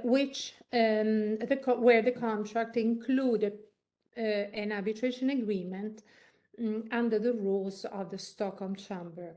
And the contract was concluded in 2013, and then the sanctions 2014 arrived against the Ural, the Russian company. But still, this sanction did not concern the contract with the Polish company. So in 2019, the Polish company PESA commenced the arbitration under the Stockholm Chamber rules for penalties and for an amount of about more than 50 million euros, I guess.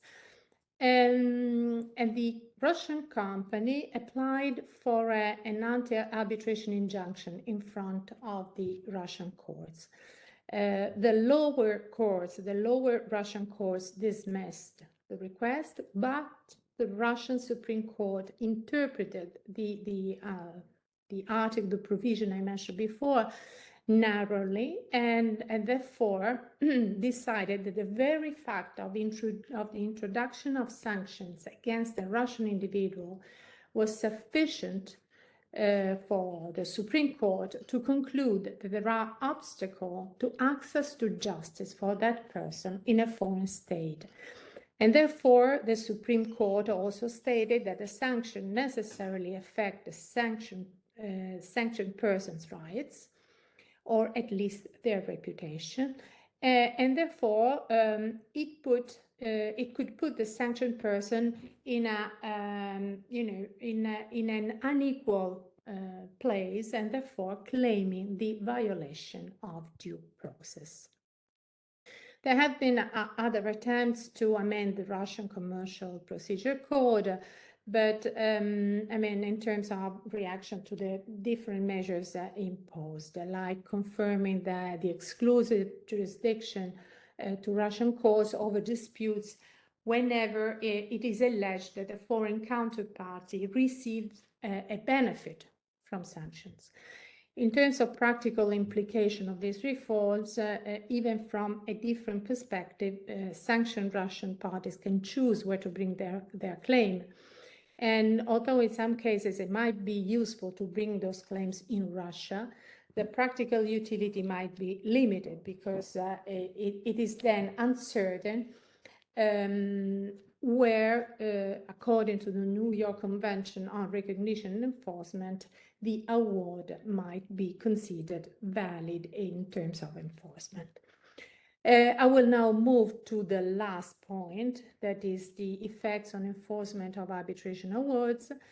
This is also another issue, and economic sanctions may have two major consequences at a stage of enforcement of awards.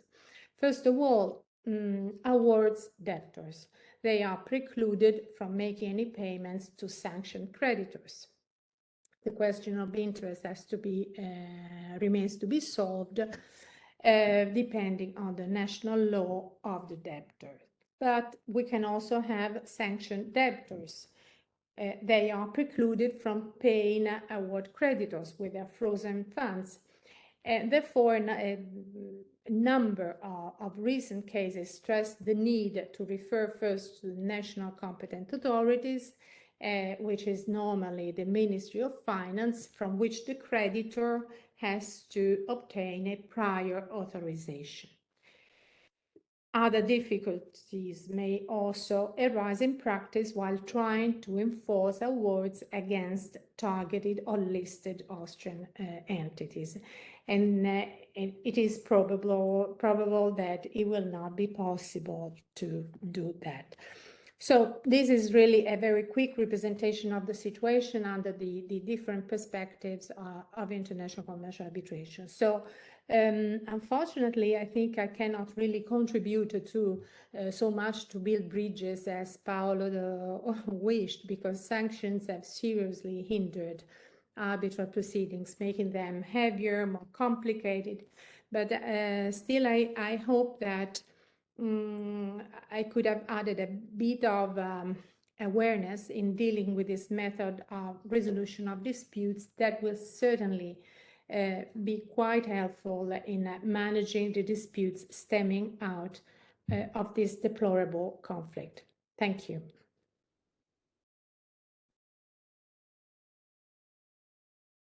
Maria Beatrice. We are trying to build bridges with Ukraine because the two wills actually match. We will, in spite of the situation, try in the future to do that also with the Russian people, but for the time being, the prospect is that for years and years, as I said, the situation will not allow to communicate as we used to, at least. Barbara, I will give the floor back to you now. Thank you. Thank you, Paolo, for promoting and masterfully guiding and conducting this seminar. I only want to add a personal final note. Paolo, you said at the beginning, and now Maria Beatrice has recalled, that it's necessary to be against walls and to build bridges.